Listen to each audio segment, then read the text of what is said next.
नमस्कार, मैं GRS news के लिए गिरीश कर रहा हूँ। वक्फ संशोधन बिल को लेकर कल माननीय मुख्य न्यायाधीश ने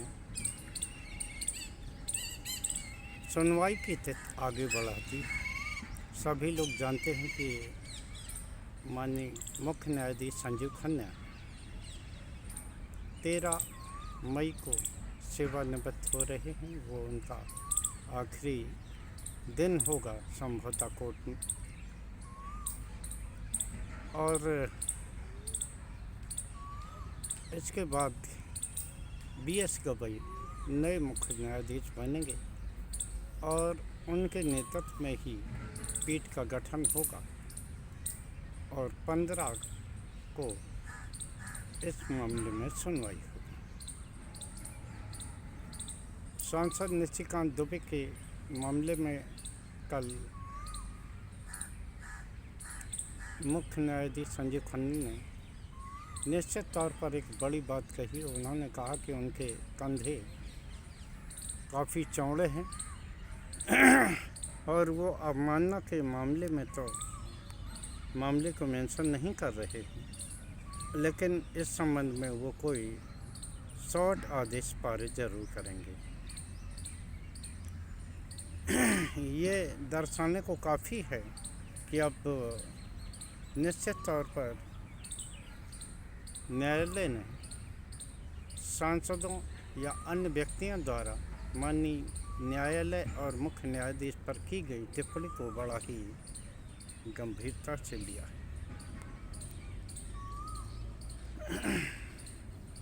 4 PM पर सरकार द्वारा बंद किए गए इस चैनल को लेकर भी कल माननीय न्यायालय ने केंद्र सरकार को नोटिस जारी किया। हालांकि उसने 15 दिन का वक्त सरकार को दिया था, लेकिन याचिकाकर्ता के वकील कपिल सिब्बल जी के अनुरोध पर उन्होंने 1 हफ्ते का समय सरकार को दिया है कि वो ये बताए कि आखिर किस कंटेंट के आधार पर इस चैनल को राष्ट्रीय सुरक्षा के लिए खतरनाक बताते हुए इस को बंद करने का फैसला लिया गया है। सबसे पहले शुरुआत हम वक्फ संशोधन बिल को लेकर करेंगे, जिसकी कि कल सुनवाई की जानी थी। सुनवाई शुरू होते ही मुख्य न्यायाधीश ने बताया कि उनको चूँकि ये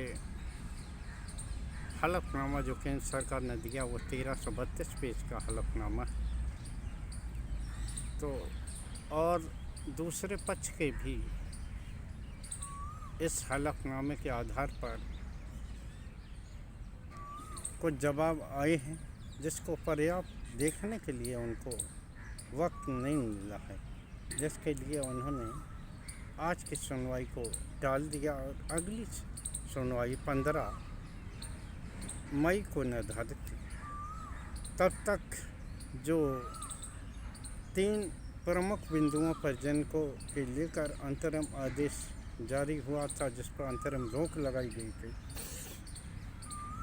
वो जारी रहेगी जब तक कि सुप्रीम कोर्ट इस मामले में कोई सुनवाई नहीं कर लेता। यानी कि अभी यह मामला लंबा चलने वाला। 15 मई को भी ये तय नहीं है कि सरकार आखिर इस पर क्या आदेश सुनाएगी, क्योंकि नई खंडपीठ का गठन होगा और संभवतः इस मामले में हाल फिलहाल सुनवाई की गुंजाइश दिखाई नहीं देती। अच्छा, लेकिन ये रहेगा कि जिन बिंदुओं पर माननीय मुख्य न्यायाधीश के बेंच ने आपत्ति जताई थी, वो आपत्ति जारी रहेगी। इस कारण दुबे को सुप्रीम कोर्ट के अवमानना व मुख्य न्यायाधीश पर उनके बयान के आधार पर उनके खिलाफ दंडात्मक कार्रवाई जरूर होगी, क्योंकि जिस प्रकार माननीय मुख्य न्यायाधीश ने इस बात का जिक्र किया और आदेश पारित करने की बात कही, वो ये दर्शाने को काफ़ी है कि निश्चित तौर पर कुछ भी हो, लेकिन आप ये तय मान लीजिए कि उन पर कार्रवाई होगी जरूर और होनी भी चाहिए, क्योंकि ये माननीय न्यायालय और माननीय न्यायाधीश की प्रतिष्ठा का मामला है। अगर संविधान की शपथ लेने वाले और संवैधानिक पद पर बैठे हुए व्यक्ति अगर न्यायालय का सम्मान नहीं करेंगे तो निश्चित तौर पर आप तय मानिए कि आम जनता से इस बारे में क्या उम्मीद रखी जा सकती। जिस तरह से गृह युद्ध भड़काने को लेकर माननीय न्यायालय और मुख्य न्यायाधीश को टारगेट किया, ये तय है कि माननीय सुप्रीम कोर्ट ने इस टिप्पणी को काफ़ी गंभीरता से लिया है और निशिकांत दुबे पर इस संबंध में कोई कार्रवाई होगी जरूर। जहाँ तक मामला उप राष्ट्रपति का है तो उन्हें संवैधानिक पद पर होने के कारण उन्हें सुरक्षा प्राप्त है, लेकिन आप ये तय मानिए कि अगर कोई इस संबंध में कोई आदेश निशिकांत दुबे के खिलाफ पारित होता है तो वो आदेश एक तरह से भले ही किसी के नाम पर दिया गया हो, लेकिन वो सबके लिए इंगित करेगा और निश्चित तौर पर आप तय मान लीजिए कि वो सब पर लागू भी होगा।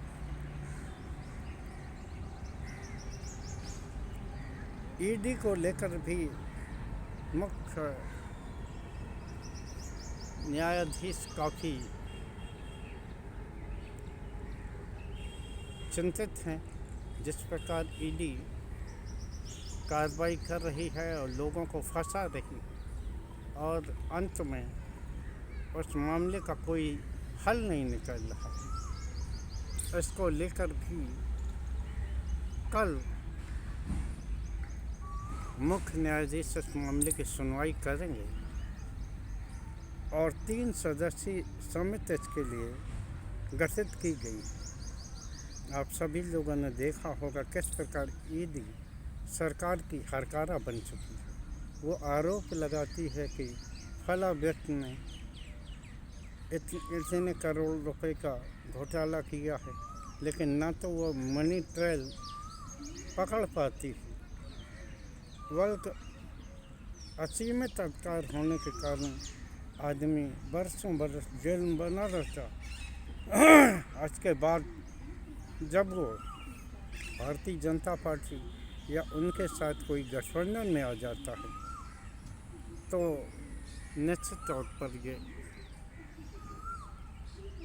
वो पाक साफ हो जाता है और वो जो उस पर आरोप लगे थे वो आरोप भी बंद फाइलों में कहीं खो जाते।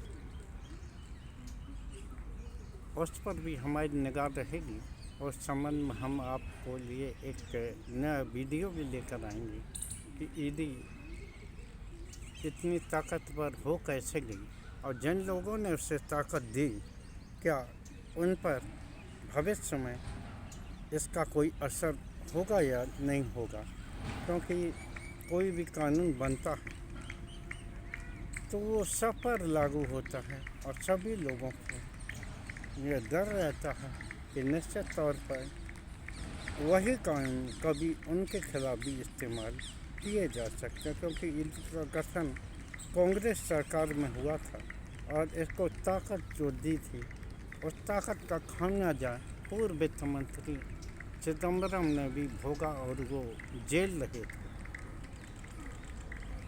खैर, ये कुछ ज़रूरी समाचार थे जिसको मैंने आपको बताना ज़रूरी समझा, क्योंकि वक्त संशोधन को लेकर पूरे देश की निगाह इस पर जारी थी और उधर 4 PM को लेकर के जो नोटिस जारी हुआ है उसका भी दूरगामी असर होगा, क्योंकि सरकार को इसमें ये बताना पड़ेगा कि आखिर उनका कौन सा कंटेंट राष्ट्र विरोधी की परत में आता है। आज के ब्लॉग में बस इतना ही। कल फिर किसी अन्य मुद्दे पर आपके साथ मिलने का प्रयास करूंगा, जुड़ने का प्रयास करूंगा और विभिन्न मुद्दों पर, जनता से जुड़े मुद्दों पर चर्चा करने की कोशिश। जय हिंद।